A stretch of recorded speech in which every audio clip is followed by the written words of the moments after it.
Then he unresigned. And yesterday he says he'd be keen to stand in a by-election, if any come up, in a Labour seat. And yesterday a row appeared to break out between the party's one MP, Douglas Carswell, and others within the party over whether it should accept £650,000 of public money on offer as an opposition party at Westminster. Let's have a listen to Douglas Carswell speaking on the Today programme earlier today.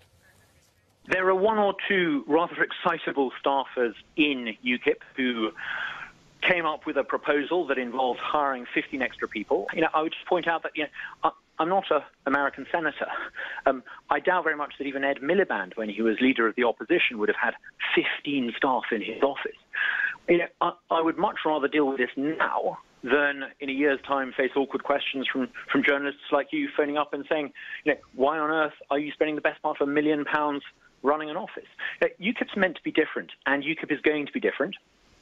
And I think we need to make absolutely clear that when we spend money, we're doing it because it's the right thing to do, not just simply because the money's there. Douglas Carswell. Well, we're joined now by our political correspondent, Robin Brandt. Welcome to the Daily Politics. Has war broken out at Team UKIP? Yes, it has, yeah. I mean, a party with just one MP, and there are serious splits, almost unbelievably.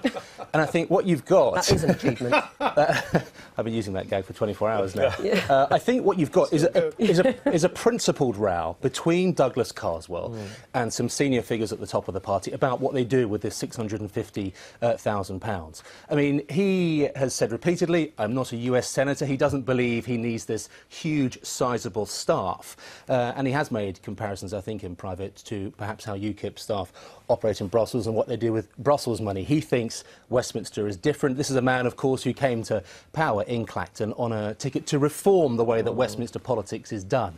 And yet some figures at the top of the party and around Nigel Farage believe they need the money, believe they should take the money, and believe they should take as much as they can possibly get. So there's that principle row. There's also, as well, something quite nasty going on in private between Douglas Carswell and one senior figure in particular close to Nigel Farage, briefing against each other. I think there's some dishonest versions of what's gone on, and that's all gone public, and that's quite nasty. Is their claim to be different to the other Westminster parties wearing thin?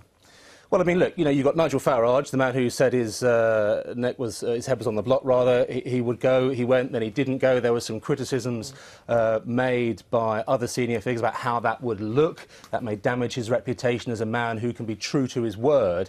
I think Carswell is a man roundly respected for being principled, making that move last year from the Tories to UKIP.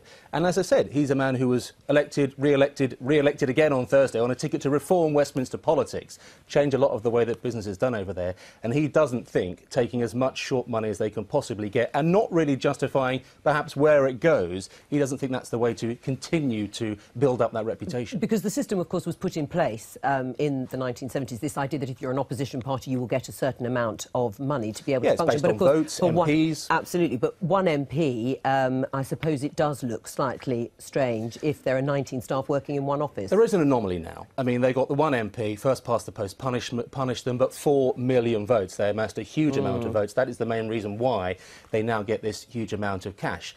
And, he said the party secretary from UKIP approached him 2 days ago, said wanting to take on 15 extra staff, basically spend that money. But the money must go on parliamentary business.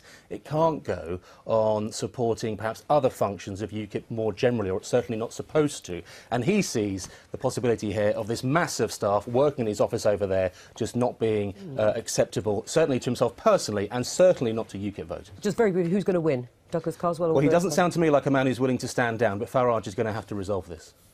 Thank you, Robin.